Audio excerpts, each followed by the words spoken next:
Quando a palavra de Deus nos diz que nós devemos pensar como Cristo pensa, e não pensar. Cadê os pesquisadores? Cadê a pesquisa científica nas Escrituras? Cadê os cientistas cristãos? Sabia que alguns dos melhores cientistas do mundo da história eram cristãos? E que o método de pesquisa, método indutivo, começou com um método de estudo bíblico. Assim como alguns dos melhores artistas da história da música. Qual é a qualidade da música cristã hoje? Assim como eu já falei, uma das melhores instituições de ensino do mundo, as melhores eram cristãs. Porque a vocação histórica da igreja é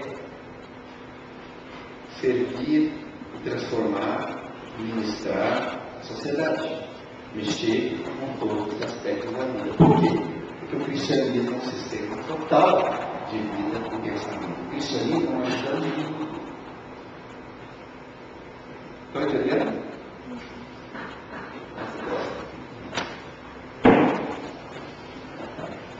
Os nossos atos de compaixão emergem do coração compassivo do Pai. Estamos falando de relação social cristã.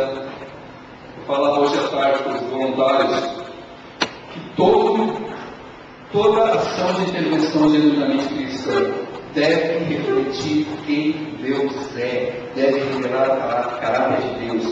E que às vezes nós temos a tendência de ser muito tecnicistas, né? Eu disse, nós temos a tendência de construir uma casa de recuperação do filho pródigo. O filho pródigo está todo arrebentado, a gente vai lá e bota um curso de computação para ele. Quando a Bíblia fala o quê? O pai fez o quê? Abraçou, beijou, amou, revelou-se. Os trabalhos sociais cristãos que você desenvolve aqui devem refletir, em primeiro lugar, quem Deus é. E o nosso Deus é um Deus de compaixão. O texto de Êxodo 34:6 nos mostra que Moisés, quando ele viu Deus passar, se eu passar aqui correndo, né, vai ficar para vocês talvez a minha maior característica, né? Ou a gente comenta de alguém aqui, fulano que é alto, que é baixo, que é calvo, que é, né? O que fica é a principal característica da pessoa. Quando Deus passou por Moisés, Moisés exclamou: ó Deus compassivo e longânimo, cheio de misericórdia. Esse é o nosso Deus. É o Deus da compaixão. Compaixão, a compaixão bíblica não tem nada a ver com dó, com sentir dó e sentir pena. Esses missionários vierem aqui trazer para vocês as histórias mais difíceis e escabrosas que eles possam trazer. E você tiver muito dó e chorar e se acabar e não fizer nada, isso não é compaixão bíblica. Porque a compaixão bíblica sempre leva a uma ação. A compaixão bíblica sempre leva a uma expressão prática. Deus é assim. Como é que é o amor de Deus por nós? Como é que Ele nos amou? A expressão maior do seu amor por nós, Jesus Cristo. Interviu na história. Dividiu a história em antes e depois. Encarnou, nós podemos tocar nele. Deus elaborou um projeto de intervenção. Nasceu, cresceu, cumpriu o propósito, ainda falou que está consumado, quer dizer, ainda avaliou o projeto e ele tinha cumprido os objetivos, fez tudo. Tudo que apareceu no projeto social, Jesus fez. Ele foi bem prático. Agora imagina se Deus tivesse olhado para nós, visto a nossa situação, tivesse condoído de pena de nós, né? Imagina você ter Jesus. Diga misericórdia. Misericórdia. Misericórdia, né? Imagina nós com Jesus, sem salvação eterna, sem ser verdade, perdido por aí.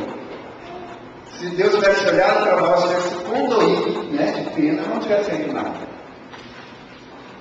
O amor de Deus não é assim, ele é prático. A gente gosta muito de querer ser mais espiritual que Jesus.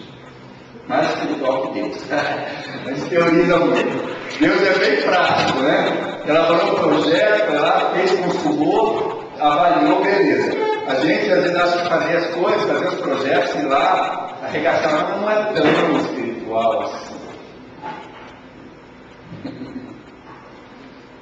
A compaixão de Deus, a compaixão bíblica, leva a uma ação. Ela implica em identificação. A coisa que Jesus fez por nós, ele se identificou completamente conosco, na nossa humanidade. 100% Deus, 100% Filho do homem que gostava de se chamar. Mas sendo humano como nós, ele não pecou. Ele nos mostrou um ideal a ser perseguido. Compaixão, existem muitas, se você for aprofundar nesse termo, existem várias palavras no grego, no hebraico, que a gente, na nossa pobrezinha língua portuguesa, vai dar em compaixão. Uma delas é splagnon. Splagnomai, que é traduzido por compaixão. Splagnomai vem de splagnon, que é literalmente intestino. Esquisito, né? O que quer dizer isso, intestino, né? Porque acreditava-se que o centro das emoções, que a gente hoje fala de coração, era as entranhas, os intestinos. Sabe o que é splagnomai? A compaixão de Deus é algo que sai das entranhas do Pai. Os intestinos de Deus, de mais profundo no seu ser. É o que nós entendemos e traduzimos por compaixão. Ele é muito mais do que sentir dó, é muito mais do que uma ideia distorcida de uma caridade cristã, e quando eu quero, eu ajudo alguém. Sabia? Em Israel não tinha esse negócio não, quando eu quero, era lei. Cuidado do órgão, cuidado da viúva, o ano sabático, o ano do jubileu. Está lá, está tudo lá. Em Israel, as coisas foram feitas de tal maneira por Deus, se o pessoal obedecesse, não ia ter pobre.